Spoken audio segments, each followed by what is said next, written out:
आज की एक कहानी है और ये एक्चुअली मैं कहानी नहीं कहूँगी, एक छोटा सा प्यारा सा जेस्चर है।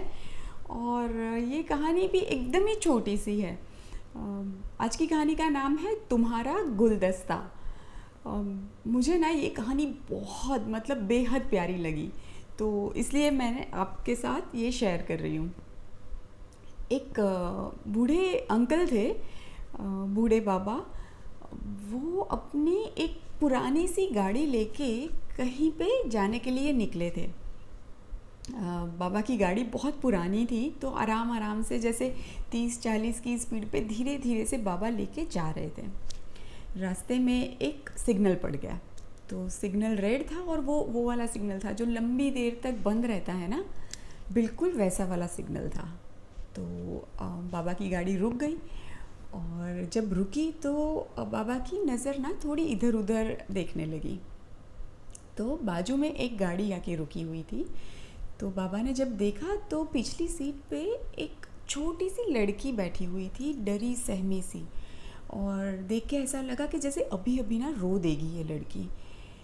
तो और कैसा था कि वो बच्चा जब डरा हुआ होता है तो अपना कोई एक फेवरेट टॉय एकदम सीने से चिपका के बैठ जाता है ना, बिल्कुल वैसी ही हालत थी वो लड़की की। और फिर बाबा की नज़र थोड़ी आगे की सीट की तरफ गई, तो जो वो छोटी सी लड़की थी उसके माँ बाप थे जो झगड़ा कर रहे थे, और बहुत ज़्यादा झगड़ा कर रहे थे।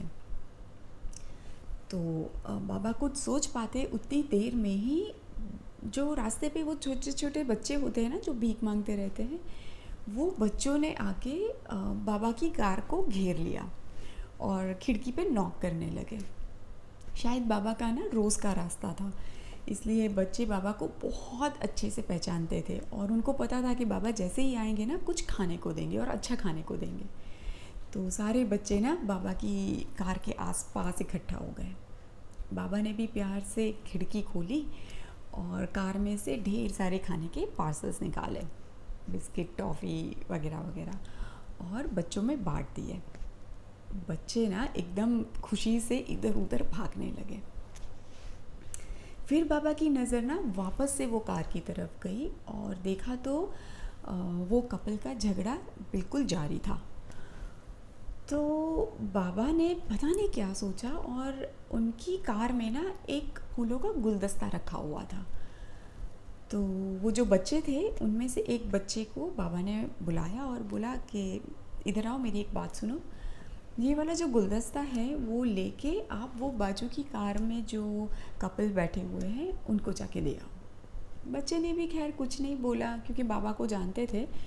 तो वो गुलदस्ता लिया और फिर गए वो कार की तरफ। अभी जनरली जैसा होता है कि कार में अगर हम आर्ग्यूमेंट कर रहे हैं या लड़ रहे हैं, झगड़ रहे हैं, तो अगर कोई खिड़की ठोकता है तो हम जनरली अवॉइड कर देते हैं या ऐसा ऐसा करके भगा देते हैं। तो ये बच्चे के साथ भी बिल्कुल वैसा ही होने लगा। पर बच्चा ना वो लगा रहा, वो बार बार खिड़की को नॉक करता रहा। तो फाइनली वो कपल में से जो लड़का था उसने खिड़की खोली और ज़ोर से चिल्ला दिया और बोला, क्या है, समझ नहीं आ रही है, मैं जाने को बोल रहा हूँ। तो बच्चे ने प्यार से मुस्कुरा के वो फूलों का गुलदस्ता उनको दे दिया और तुरंत ही भाग गया। और कपल जो था वो गुलदस्ता देख के एकदम हैरान हो गया और फिर से वो लड़के को बुलाया और बोला, इधर आओ, बात सुनो, ये गुलदस्ता किसने दिया और मैं इसके पैसे नहीं देने वाला हूँ। तो बोला, नहीं नहीं, पैसे नहीं चाहिए, ये जो बाजू में कार में बाबा हैं उन्होंने आपके लिए भेजा है। जनरली फूल देख के, गुलदस्ता देख के लड़ने वाला इंसान भी ना कुछ देर के लिए थम जाता है और एक बार तो मुस्कुरा ही देता है। कपल के साथ भी वही हुआ। गुलदस्ता देख के जैसे कि लड़ाई एकदम से ख़त्म हो गई और वो जो लड़की थी उसने मुस्कुरा भी दिया और पीछे जो बच्ची थी वो भी मुस्कुरा दी क्योंकि लड़ाई जो ख़त्म हो गई थी माँ बाप की। कपल को ये जेस्चर बहुत ही प्यारा लगा बाबा का, तो वो बाबा को थैंक यू कहना चाह रहे थे। तो उन्होंने अपनी खिड़की से हाथ लंबा किया और बाबा की खिड़की पे नॉक किया और उनको थैंक यू कहने की कोशिश की। जैसे ही बाबा की खिड़की नीचे हुई, कांच नीचे हुआ, वैसे ही थैंक यू बोलते उससे पहले ही बाबा की गाड़ी में एक गाना बज रहा था, वो उनकी कानों में पड़ा। और वो गाना था, अभी मैं गा तो नहीं सकती हूँ पर मैं आपको बताती हूँ कि वो गाना कौन सा था। वो जो लाइन तब जो बज रही थी वो थी, हमको मिली है आज ये घड़ियाँ नसीब से, जी भर के देख लीजिए हमको करीब से, फिर आपके नसीब में ये बात हो ना हो। जब ये गाना बजा ना तो कपल के साथ पता नहीं क्या हुआ कि मुंह से थैंक यू तक नहीं निकला और बस वो दोनों ना बाबा को देखते ही रह गए। और उतनी ही देर में सिग्नल ग्रीन हो गया, बाबा की गाड़ी चल पड़ी वही स्लो स्लो स्पीड में और जाके रुकी एक बड़े से गेट के पास। बाबा आराम आराम से काफ़ी मेहनत से बाहर निकले कार से और धीरे धीरे चलते हुए जाके अपनी बेगम की बाजू में बैठ गए।